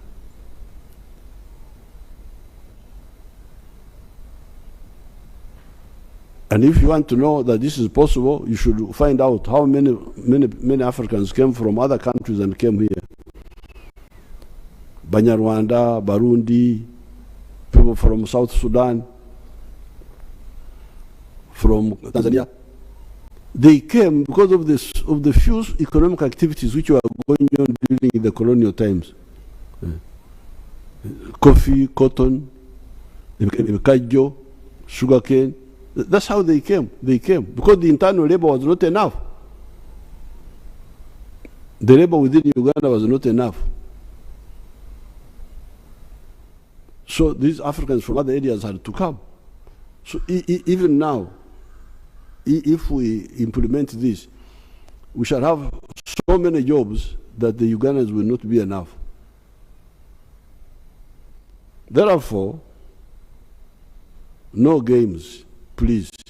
No games, no delays, no corruption, no aloofness by leaders and officials in the issue of value addition, and no relenting on PDM and Emyoga. Uganda is unstoppable. Some people, when we tell them quietly, politely, they don't seem to get it.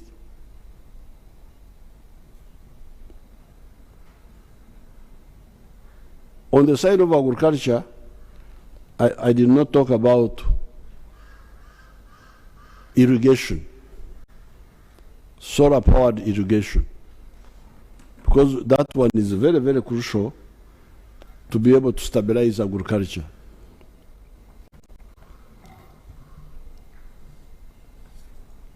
You had your budget, Ugandans, of Uganda shillings 52 trillion. While I support that budget because there is no other solution in the short run, it is important to know, Honorable Kasaija talked about it, but it should be highlighted, to know that shilling 17 trillion of that budget is to pay debts.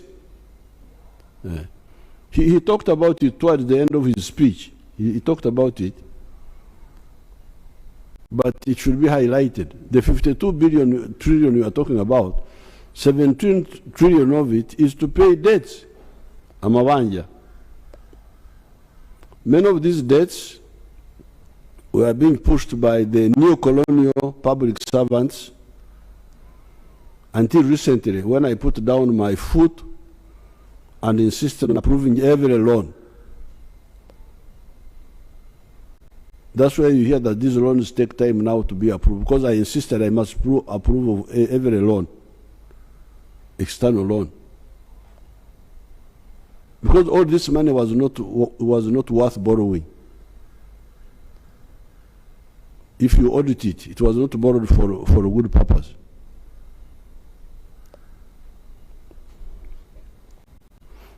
The way forward is that we should borrow less, and I'm glad the minister talked about that, or not to borrow at all. With the discipline, we do not have to borrow at all. URA is also still under collecting taxes. Those URA people, I saw Mr. Msingus there in the TV there, but they are also not doing a good work. Their tax GDP ratio of 13% is not serious.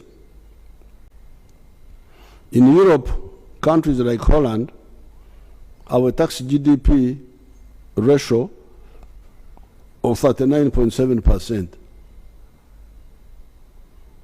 However, we say in our language here, ekitata muhima tekimala konte. When a cattle keeper still has life, he will get new cows, even if the old ones died. We shall learn from the mistakes of the past and perform better. Now, what I want the NRM cadres to understand is that in order to do the industrialization I talked about, we don't have to use government money. The government money has already been used on the basics, infrastructure, security, and so on. The strategy is to handle well the private sector. Private sector can help us industrialize our country, provided we handle them well. I want to thank all the Ugandans who have been praying for me. I've been watching you praying for me at the National Chairman's office, Babaranda and Hadija Muzukuru, praying in All Saints Church, praying in signing the board here near the gate, and all the others who have been wishing me good luck. I appreciate really. It's good to know that I am not as bad as some people try to make me, and that there are Ugandans who appreciate. I also want to congratulate our people in Bukedea.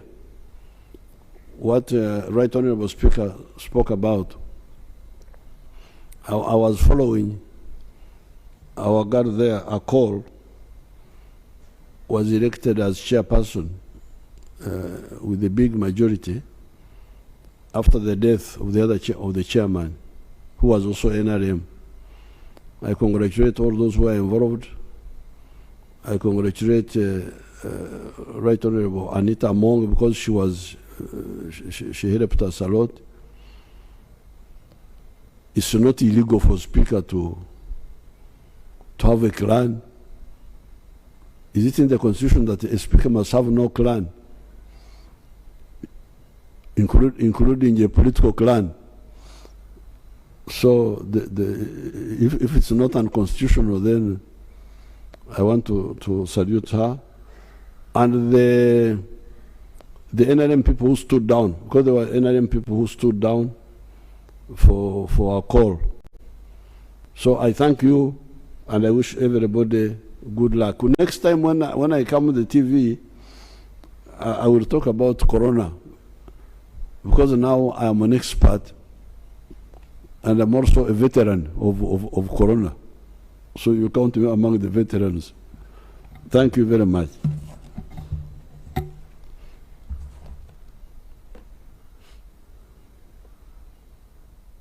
Delivering the budget speech and crowning it, I want to reiterate our commitment as legislature that we will do our work as enshrined in the Constitution and mindful of the money economy.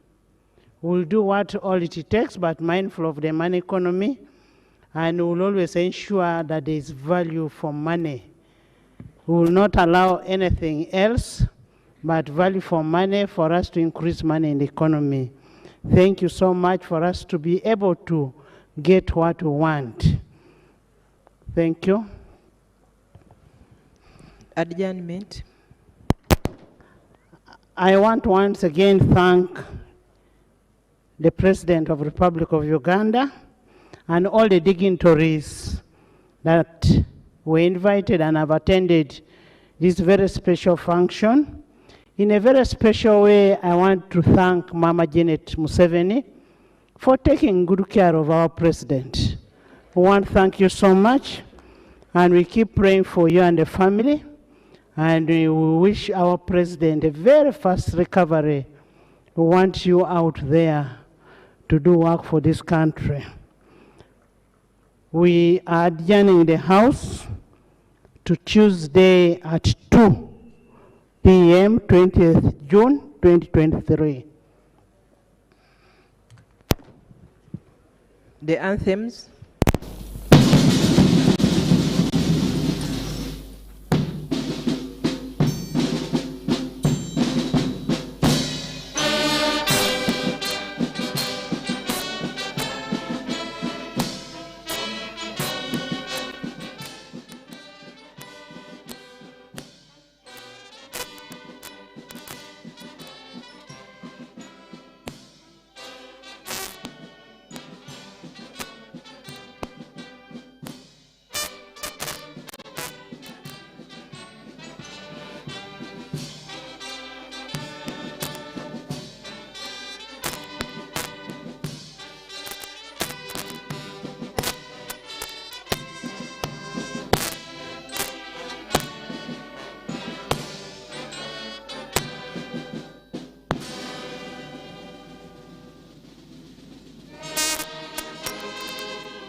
Members, all of you are invited to the poolside Serena for an evening.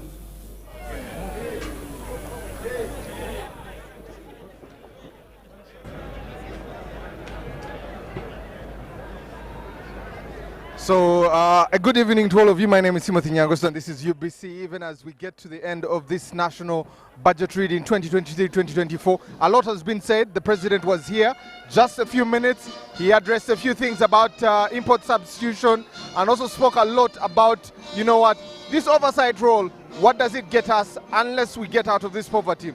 He also gave an example of a gentleman called Agaba and gave us an example of what he does with 1.5 acres, but also with poetry there, but also we looked at